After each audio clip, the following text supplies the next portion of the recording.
You're listening to Breaking the Bottle Legacy with Molly Watts, episode 49. Hi, I'm Molly. After a lifetime living under the influence of family alcohol abuse, spending more than 30 years worrying about alcohol and my own drinking, believing I had an unbreakable daily drinking habit, I changed my relationship with alcohol forever. If you want to change your drinking habits, then Breaking the Bottle Legacy is for you. My goal is to help you create a peaceful relationship with alcohol, past, present, and future. Each week, I'll focus on real science and using your own brain to change your relationship with alcohol. Nothing has gone wrong. You're not broken. You're not sick. It's not your genes. And creating peace is possible. I'm here to help you do it. Let's start now. Well, hello and welcome, or welcome back to Breaking the Bottle Legacy with me, your host, Molly Watts, coming to you from, well, it looks to be a fairly sunny Oregon today. It was raining cats and dogs yesterday, but right now looks pretty dry outside, and I'm going to hope it was really warm yesterday.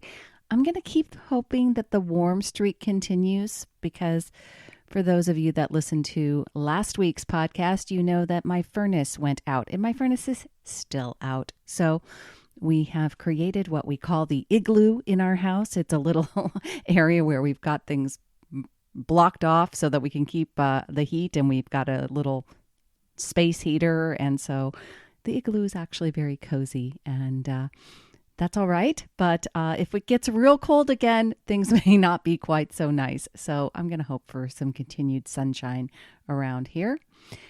So happy December, by the way. This episode is dropping on December 1st. I hope you had, for those of you that celebrated Thanksgiving, I hope it was wonderful. I hope you're looking forward to a nice holiday season upcoming, no matter where you are in the world. We have a prize winner this week, and we had a prize winner last week too, but it was really from the week before. So we're on schedule again today. And this week's winner is Andy from the UK. Andy, I know you well from being in the group, and I will email you directly if you want to be a prize winner and get some alcohol minimalist swag. All you need to do is go on to Amazon and leave a review of the book if you've read it or got it, or you can go wherever you listen to the podcast. If you go on and leave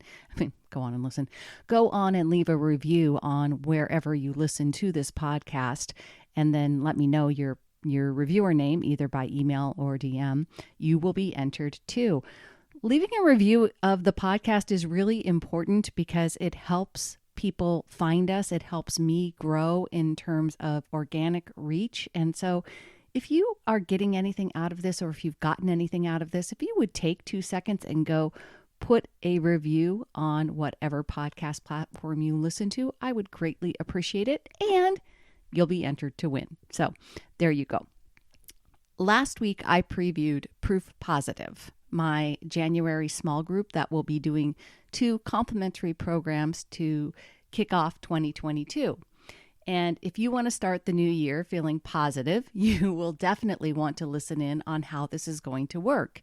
If you're not interested in an alcohol-free month or upgrading your nutrition, then just hit that skip ahead on your podcast player to get to this week's episode, which is another in my Alcohol and series. This one is called Alcohol and Our Kids.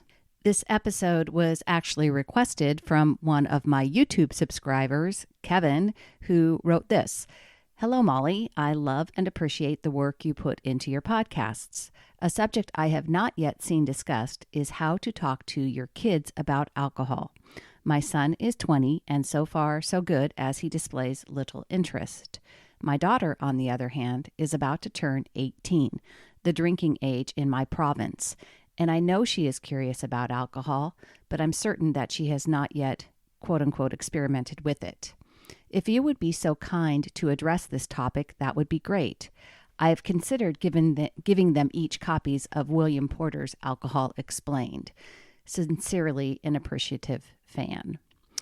Kevin, thank you for subscribing, listening, and obviously being a very caring and concerned parent. And I hope that you'll appreciate my thoughts on this subject.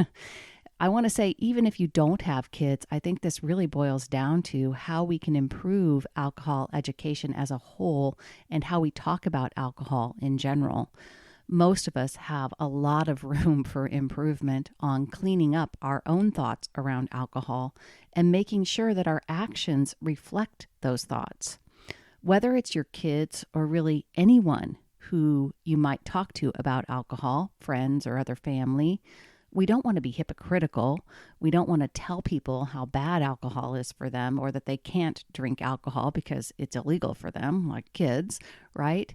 And then keep on with our own unhealthy drinking habits. So more on that in just a minute. But first, if you, like me, want to kick off 2022 in an extra healthy, positive way, then here's what you need to know about Proof Positive, my small group that's happening in January. So step one is to sign up for Dryuary officially through Moderation Management at www.dryuary.org. The link is in my show notes as well, but head on over to dryuary.org and get signed up for the best alcohol-free month-long program, which is entirely free, as in no dollars required. It's international, it's super supportive, and it might be truly transformative for you. It really was for me. Step two, so step one, Dryuary. Step two is to sign up for the 30-day nutrition upgrade with Monica Reinagel using my exclusive discount code MOLLY20. That's Molly, MOLLY, and then the number 20. With that code, you get 20% off of an already low price of $49. So you'll pay less than $40 for this month-long program, designed by a licensed nutritionist to simply improve your habits from wherever you are right now to being better. The 30-day nutrition upgrade isn't a diet or a detox. It's a simple but powerful program that builds your awareness and helps you make healthier choices every day. This program is based in science, which of course you know I love, and it's non-restrictive, there's no forbidden foods, and it's an easy framework to add better nutrition to your life. There's a smartphone app that makes it super easy to participate, but more importantly, there is ongoing group support and you have access to Monica as a resource all month long. Monica has a master's in human nutrition. She is the host of the Nutrition Diva podcast. She's a co-host of the Change Academy podcast. She's an author, a weight loss coach, and a trained chef. So she's simply a total expert when it comes to changing your eating habits. So what you'll want to do is you'll want to head over to www.nutritionovereasy.com/upgrade. That's nutritionovereasy.com/upgrade. I, of course, will link that in the show notes. And when you go there to register, you want to use my special discount code MOLLY20, and you will get the whole month-long program for $39. When you do that, you will automatically be enrolled when you do both, right? So you've gone to Dryuary, you've registered there, you've gone to Monica's program, and you've registered there. When you do that, you will be automatically enrolled in the Proof Positive small group that I will be leading for anyone who is doing both programs. You will get daily texts from me and weekly coaching group collaborations to keep you inspired. I'm going to be doing all the same work, sticking to the alcohol-free month and upgrading my nutrition game. So we will keep each other accountable, and it's going to be just a great month. So I hope you will join me. All right, on to this week's episode, alcohol and our kids. So as with everything in this podcast, I'll remind you that what I'm sharing here is informational and not intended to replace professional advice. I am not a child psychologist nor a parenting expert, so I will only tell you that these are my thoughts born out of the work and research I've done while changing my own relationship with alcohol. I wish that I had used what I'm going to share here with my own kids earlier, but even now, as young adults of legal drinking age, this conversation is the one I believe we should be having about alcohol, with our kids, with our peers, with our family members, with whoever needs to hear it. This is such an important topic because really, whether you have children or not, as a society, we have a responsibility for educating our children about alcohol. And because you once were a child, perhaps like me, who grew up with an alcoholic parent, or maybe you grew up with teetotalers, it's important to figure out some of the lessons you learned about alcohol, what you were or weren't told about alcohol, and what you learned regardless of what you were told or not told. I think that is actually an important point to start with. One of the most influential factors during a child's adolescence is maintaining a strong, open relationship with a parent. When parents create supportive and nurturing environments, children make better decisions. Though it may not always seem like it, children hear their parents' concerns, which is why it's important that parents have their own conversations about alcohol. We learn about alcohol through different channels, with different lenses, and the messages we receive are contradictory and confusing. As a child, we're simultaneously taught that alcohol is illegal until you reach a certain age, but we're seeing advertisements that make alcohol drinks look like beverages anyone would want to drink. Hard lemonade, hard root beer. Why wouldn't a child be curious about alcohol after seeing all these products? And so I think that's the thing. It's important to be having conversations, right? It's important to be having conversations. And those conversations need to start early. We should expect that our children are going to be curious about grown-up behavior, especially anything that is restricted by law or religion or anything else. Along with alcohol, we put restrictions on things like smoking, driving, gambling, voting, and sex, right? The restrictions exist because we know that children's brains aren't fully developed. I kind of went down a sidetrack here because I wanted to look at this about the difference between the legal age, and there's quite a bit of controversy about this, it seems, because of course we're deemed legal adults at the age of 18, at least here in the United States.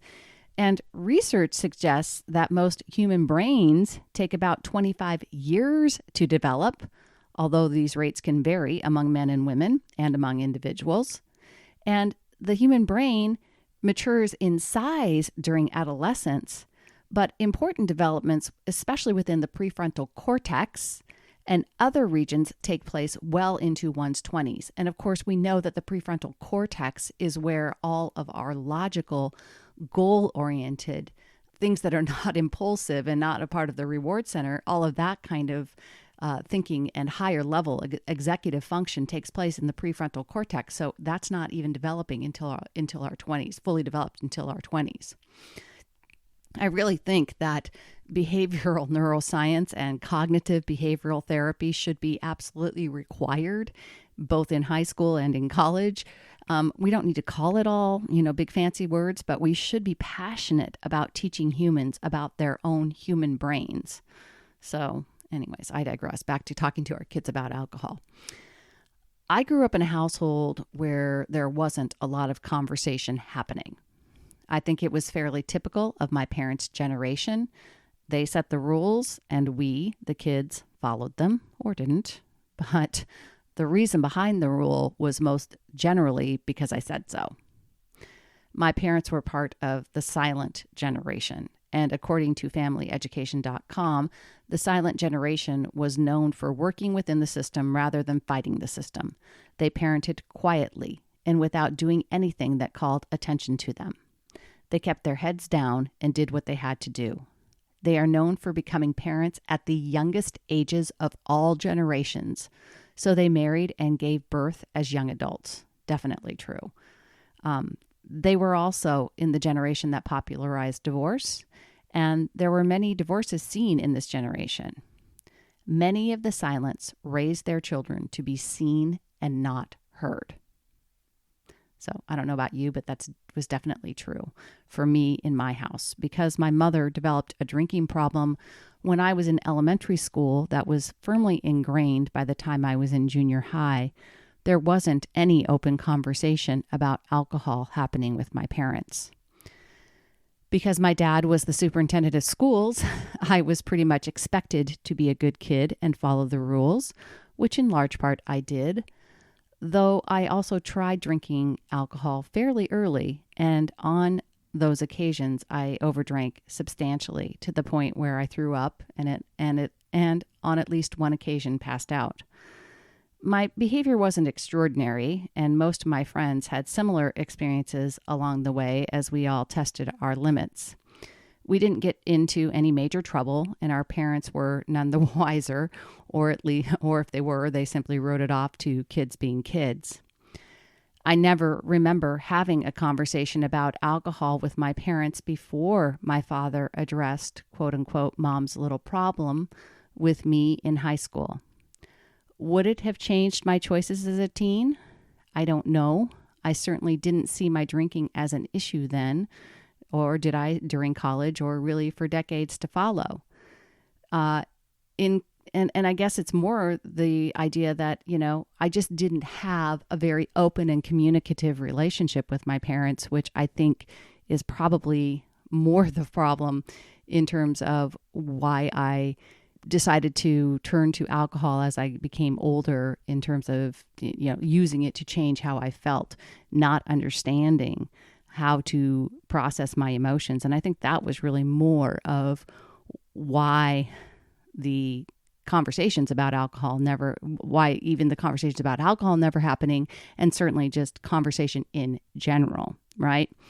In contrast, Generation X, which I'm a part of, is all about parenting, and they focused on learning about parenting and are known for being the most involved volunteers and highly involved in their children's development.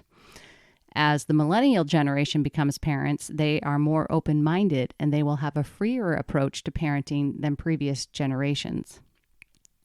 Still, when it comes to hard subjects, parents tend to follow a familiar pattern of sitting down to have a quote-unquote big talk.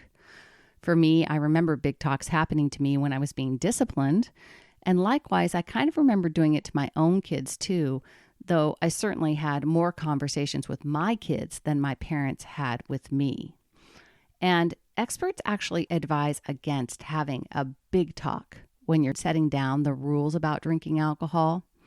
Instead, include the information in more of a conversational way. You want to start early and often, and endeavor to be clear about your own beliefs about alcohol. You should be prepared, no matter how young your children are, to answer questions with facts and to address your own drinking choices. Of course, how old your children are is going to influence how you talk about alcohol, and I'm not really going to nuance this discussion with age-appropriate messages, but more importantly, I want to gear my thoughts here towards adolescents and older children who may be considering drinking.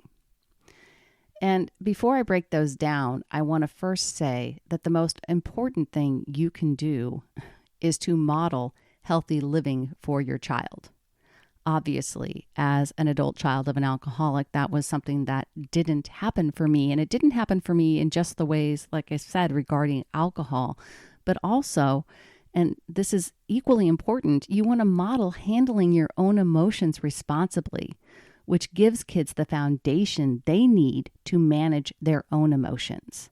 And that was certainly something that was missing for me from my own childhood.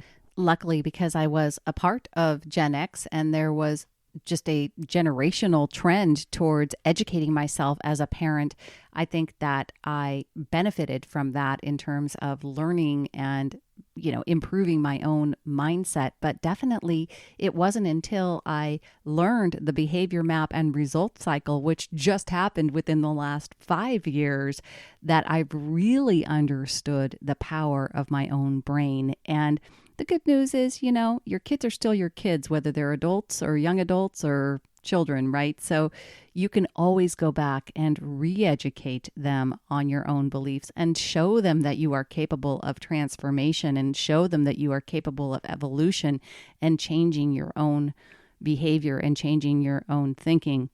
So anyway, back to, if I'm just going to assume you're listening still, you are probably someone who wants to work on having a conversation with your kids now. And so here are some of the key messages I believe we should share with our children regarding alcohol. Number one, no matter what you see on TV, what you see on social media, what you hear from your friends, drinking alcohol does not make you happier, sexier, funnier, or less anxious. Alcohol is a drug with very limited therapeutic benefit and a long list of negative side effects. You might dispel some of your children's the things that they believe, right? Or the things that they've heard that beer and wine are safer than distilled spirits, than hard liquor. That's simply not true. You want to make sure that they understand that there are different levels of alcohol in each drink, but that the size of the drink then matters. A 12-ounce beer, a 5-ounce glass of wine, a 1.5-ounce shot of alcohol all contain the same amount of alcohol and have the same effects on the body and the mind. And it takes, on average, 2 to 3 hours for a single drink to leave a person's system. Nothing can speed up that process, including drinking coffee, taking a cold shower, or walking it off. These are all things that kids hear and that they believe, and you want to dispel those myths. Ask your child, invite conversation about what they believe about alcohol. Number 2, choosing to include alcohol in your life is a decision that you will make as an adult, but the facts are that there is no conclusively safe amount other than 0. If people do choose to include alcohol in their lives, they should follow low-risk guidelines to mitigate risks. For kids, it's pretty simple. You need to wait until you're older because your brain is still developing, and using alcohol actually changes the way your brain works. Plus, of course, it's against the law. So I used to tell my kids about this and other adult decisions like becoming sexually active. And I used to say, I'm not saying you can never drink alcohol, just wait. I actually turned wait into an abbreviation for the phrase with age in time. And I believe it was just a stronger way to let my kids know that I believed in their own ability to make good decisions and that you're just waiting. You're waiting until you are of age and it's in time, with age in time. Number 3, people who drink more than low-risk guidelines may be putting themselves at risk for several negative outcomes associated with overdrinking or binge drinking. Negative consequences could include accidents, injuries, feeling sick or hungover, losing consciousness, and people who drive while intoxicated could be arrested. And it's even possible to die from drinking too much in one episode. You want to share those very factual negative consequences, not in a scary and threatening way, not in a, the worst case scenario, but you have to allow your children to understand that there are negative consequences associated with overdrinking. Be prepared to answer questions honestly if your child asks you if you've ever experienced any of these negative consequences. Number 4, most people drink because they believe that it will help them change how they are feeling. They think that it'll increase their fun, or it will help them quit feeling sad, or it will help them feel less anxious or nervous. While one drink might help people relax, anything beyond that and the negative consequences of alcohol quickly begin to offset that limited therapeutic effect. Alcohol doesn't change how you feel. You do that by changing your own thoughts, which create your feelings. Number 5, when I choose to drink alcohol, I make a plan ahead of time for how much I will drink so that I know that I'm not just being impulsive because I want another drink in the moment. Just like other things that aren't good in excess, like overeating or over shopping, I want to be mindful and make decisions that reflect my healthy relationship with alcohol. It's just another place in my life where I pay attention to my habits. I include multiple alcohol-free days each week. I include at least one alcohol-free weekend per month, and I look forward to an alcohol-free month each year. So I guess the bottom line is how we are talking about alcohol needs to be based in facts, like science and neuroscience. How we talk should match our walk. We need to have the kind of relationship with alcohol we are proud of, and we feel confident in sharing that with our kids or anyone else. And when it comes to how we can protect our children from the dangers of alcohol as they are young, I think we can let them know that alcohol is especially dangerous for young people because their brains are not fully developed. We can acknowledge their curiosity about alcohol and tell them that our expectations are that they will wait until they are adults to decide if and how they might include alcohol in their lives. We should tell them that as they are learning about life, they will see many different examples of people making great choices and people making not so great choices. And we know that they will keep educating themselves to make the best choices they can for themselves. If you want some more resources on talking to your kids about alcohol, I'll link in the show notes some information from the NIAAA, from the SAMHSA, that's the Substance Abuse and Mental Health Services Association, and from Psychology Today. There's no shortage of professional resources on parenting or how to talk to your kids about alcohol, but I believe the most important conversation you can have is based in your own beliefs. Get clear on your own thoughts about alcohol. What you used to believe about alcohol, what you believe now, and model the relationship you want your children to have with alcohol by being an alcohol minimalist yourself.